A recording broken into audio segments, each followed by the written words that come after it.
Hello, my name's Andrew from Martin & Co in Basingstoke. Just wanted to do a quick video as we get a lot of people asking us what they actually need in order to rent out their home. Obviously the law will change. I'm doing this in July 2022. The law can change over time, and it has changed, especially the many years I've been an agent here in Basingstoke. But currently there are a number of things that you will need in order to rent out your home. So I'm just going to go through those very quickly just to let you know. So most of you will probably know that you need a EPC, which is an Energy Performance Certificate. These are done every 10 years. They belong to the property and they are available on a national register. So if you're not sure if you have a current EPC or you'd like to know what an EPC rating for a property that you're looking at is, you can go onto the National Register. The minimum rating currently is an E, so that is the minimum that you can rent a property out for. There are talks about making this a minimum of a C rating. So this is very important if you are looking at purchasing a property to find out what the rating is, as there could be an increase in ratings going from E to C. That hasn't been agreed at the moment, so currently the rating is a E. Tenants are asking a lot about energy ratings, especially at the moment with energy prices rising, and they are perhaps looking at properties which have the A, B and C ratings when they're looking at the cost, deciding which property to take and not to take. Currently EPCs are valid for 10 years and they are transferable between sales and renting. So if you have bought a house recently, you can use that EPC. It's not just for lettings or sales, it's transferable. You're also going to need a EICR, which is to do with the electrics. They are valid for 5 years. So every 5 years you will need to do electrical safety on the property. Again, many people are not aware of this. We've had to do a number of properties where we've taken the management of property and there hasn't been a valid EICR, and we've had to upgrade the electrics. So they will look at plugs, lights, consumer units, and every 5 years this certificate will need to be done, and you do have to have a valid one. You're also going to need to do a Legionella risk assessment. This can be done by yourself.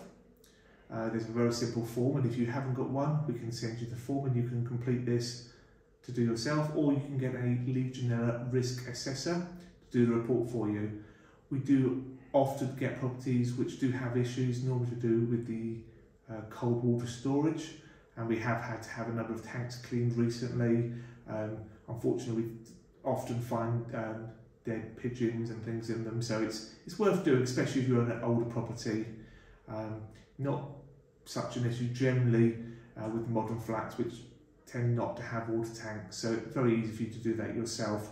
But if you perhaps have a cottage or the houses, especially in the 60s and 70s, where they have these cold water storage tanks, it's a really good idea to get that done. You can, as I said, do it yourself. You're also going to need to do a gas safety certificate if the property has gas, of course, and it's once per year.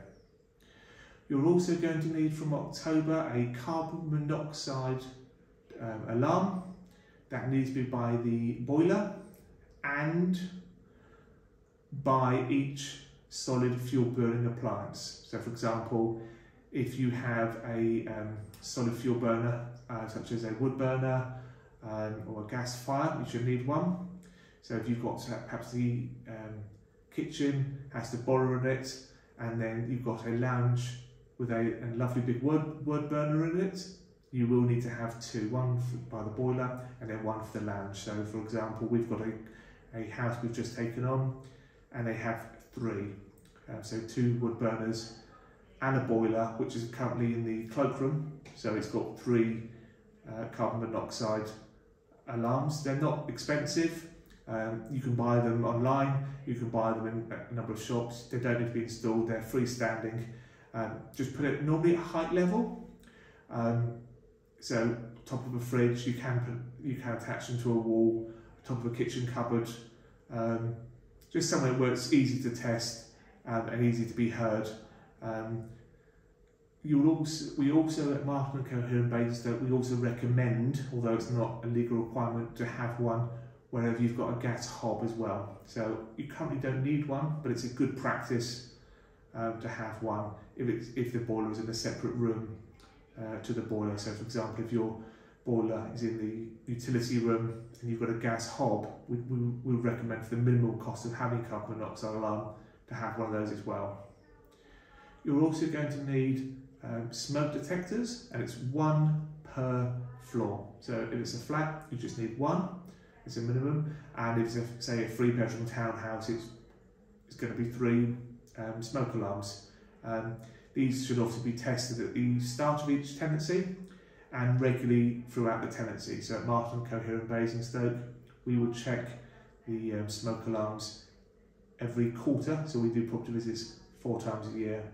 So if you're managing the property yourself, you should check those regularly. Say we do ours every 3 months, and all your agent should check them as well. We take a report round with us to prove the date and time that we checked the smoke alarm, make sure they've got batteries in them, make sure they work.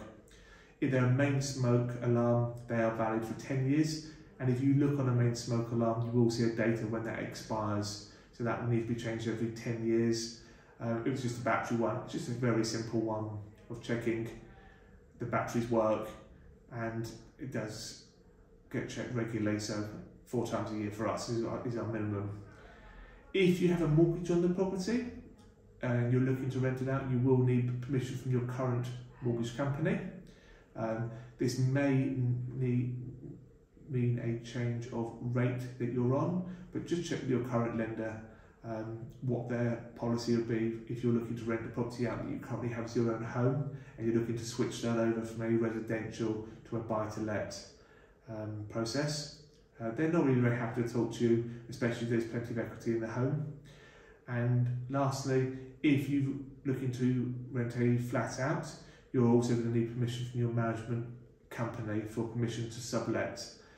So again, you can just go to your management company and say, I'm looking to rent my property out, and they will generally be quite reasonable at giving permission to rent that out. They may want a copy of the tenancy agreement, and they're also going to want to know the details of the agent, so if there's any problems with leaks, anything like that. They're going to want to know who do they contact rather than yourself if you're not living there. So it's a very simple process. It does sound like there's a lot of stuff that's needed, but it's all very simple for us to organise.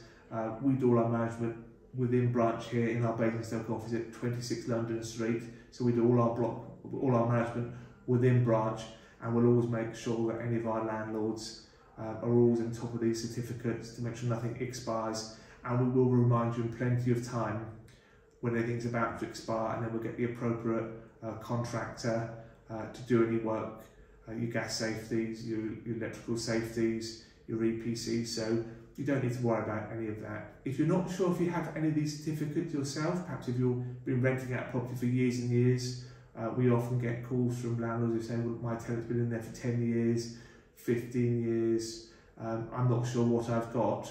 Then do come to us, we can help you get anything organised and make sure that you are legally compliant, because the biggest fine you can get currently, other than imprisonment, which is to do with gas safety, is up to £30,000. So you really need to make sure you are compliant on any property.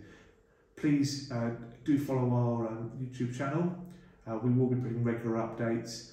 Again, we also do that on our Facebook page as well. So hopefully you found this helpful. And if you want to talk to anyone in the team, please contact us 01256 85 9960, and we'll be more than happy to talk to you. Thank you very much for watching.